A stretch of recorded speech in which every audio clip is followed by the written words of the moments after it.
కూటమి పొత్తుపై ఏపీ ప్రభుత్వ సలహాదారు సజ్జల రామకృష్ణారెడ్డి విమర్శలు గుప్పించారు. ఒకప్పుడు తిట్టుకొని 10 ఏళ్ల తర్వాత మళ్లీ కొత్త నాటకానికి తెరలేపారంటూ ఎద్దేవా చేశారు. ఆ పార్టీలకు పొత్తులు కొత్తేమీ కాదంటూ తెలిపారు. సభ నిర్వహించడం చేతగాక ఇతరులపై ఆరోపణలు చేయడం సిగ్గుచేటుగా అభివర్ణించారు.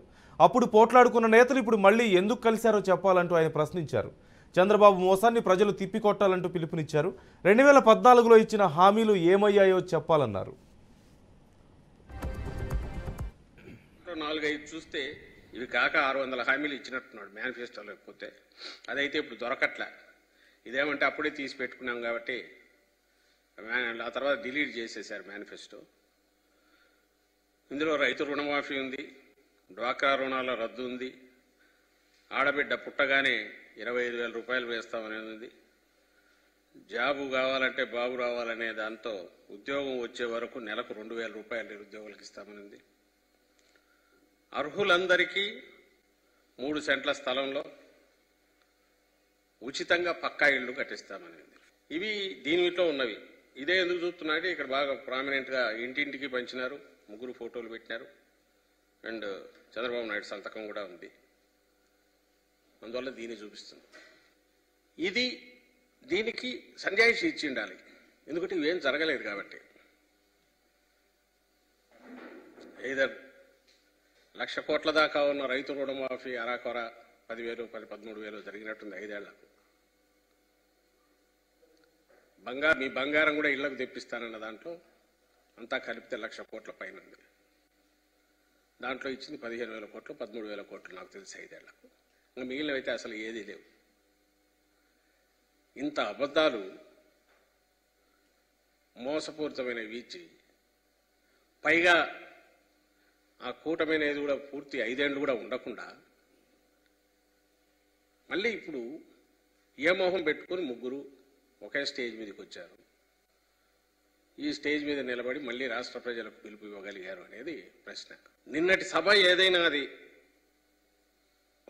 దేనికైనా ఒక గుర్తుగా దేని ఇండికేట్ చేస్తుంది అంటే అబద్ధాలు, వంచన, అలాగే బాధ్యతారాహిత్యం, అలాగే ఈ రాష్ట్రమన్నా ఆంధ్ర రాష్ట్ర ప్రజలన్నా వీళ్ళు ఏం చేసినా వీళ్ళ దగ్గర చెల్లుతుంది,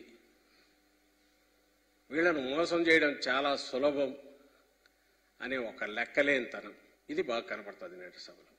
నిజంగానే మామూలు మనమైనా ఎవరైనా ఇది మనకు ప్రామిస్ చేసి ఆ తర్వాత చేయలేకపోతే నెక్స్ట్ కనపడి మళ్ళీ ఏదన్నా అడగాలనుకున్నప్పుడు ఆ రోజు చేసినప్పుడు చేయలేదు కదా అని అడుగుతాం.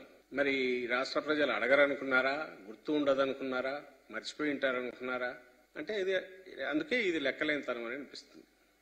మనం ఏం చెప్పినా చెల్లుతుంది. ఎప్పుడైతే ఇది చెప్పలేకపోయారో,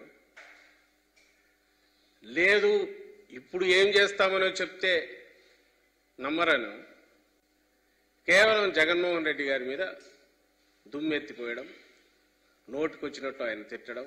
నిన్న మీరు గమనిస్తే చంద్రబాబు నాయుడు కానీ పవన్ కళ్యాణ్ కానీ ఒక రాజకీయ పార్టీ అధ్యక్షులుగానో లేక ఒక రాజకీయ పార్టీ నేతలుగానో ఒక రాష్ట్రం పట్ల వాళ్ళకి ఏదైనా బాధ్యత ఉందనుకుంటే అది ఎన్నికలకు ముందు తిట్లతో మొదలుపెట్టి తిట్లతో ముగిస్తారా? లేక మేము ఏంటి చెప్పుకునో, లేదంటే మేము చేయాలనుకుంటున్నాం, లేదా ఇక్కడ వీళ్ళు చేయలేకపోయారు సో మేము వాళ్ళకంటే బెటర్గా మీకు ఇచ్చేస్తామని ప్రజలకు నచ్చజెప్పాలనే ప్రయత్నం చేస్తారా?